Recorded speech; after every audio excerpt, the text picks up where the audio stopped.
हमने केमिस्ट्री का क्या पढ़ा, प्ले कर देना कि आज हमने केमिस्ट्री का क्या पढ़ा, राउल्ट लॉ पढ़ा। मैंने आपको बोला राउल्ट लॉ में हमने क्या चीजें यूज किया, हमने राउल्ट लॉ में हमने हेनरी लॉ का अप्लाई किया, और हेनरी लॉ में हमने क्या पढ़ा कि जो वेपर प्रेशर जो था वो directly proportional to mole fraction के रिलेटेड मैंने आपको कहीं ना कहीं पढ़ाया हुआ है।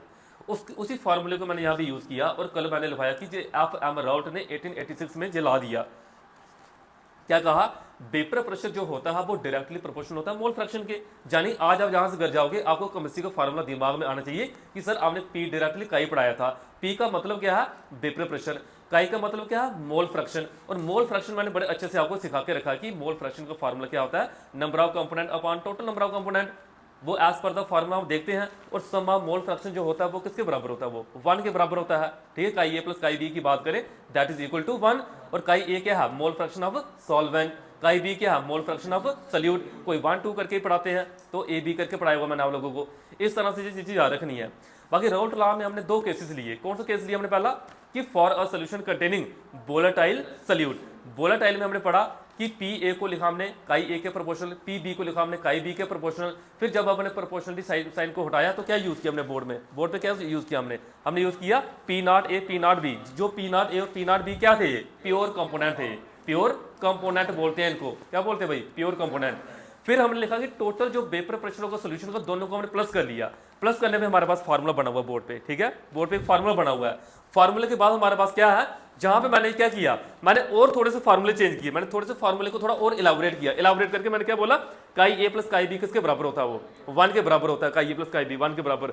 और जब उन फार्मूले को यूज किया, एक फार्मूला मैंने जे बनाया, और इस फार्मूले को मैंने सिमिलरली करके लिख दिया। सिमिलरली करके कैसे लिख दिया मैंने बोला कि ए होगा तो बी लिख देना, बी होगा तो ए लिख देना, ए होगा तो बी लिख देना, बी होगा तो ए लिख देना, वो सिमिलर करके कर दिया। जो इसमें बड़ा होगा तो वो बड़ा, जो इसमें पहले होगा तो वो बड़ा।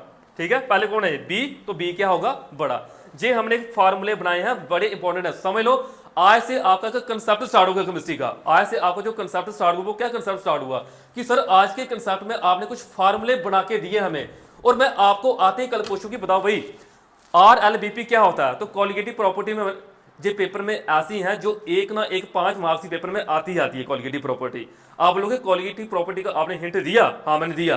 मैं कल आते ही आपको पूछूंगा भाई बताओ मेरे को RLBP का फार्मूला क्या होता है। आप बोलोगे सबसे पहले सर RLBP है क्या है, तो मैंने ये सिखाया कि RLBP बोलते हैं जो इनका आपस में रिलेशन है, relative lowering in vapour pressure, कि जब एक नॉन वोलेटाइल सॉल्यूट को हम क्या करते हैं प्योर कंपोनेंट में ऐड करते हैं, उनका वेपर प्रेशर क्या होता है, रिड्यूस होता है। वेपर प्रेशर रिड्यूस होता है कितना, पहले अगर पी नॉट ए था तो बाद में कितना हो गया पी ए, और इनके रिलेशन को क्या बोलते हैं हम, relative lowering in vapour pressure.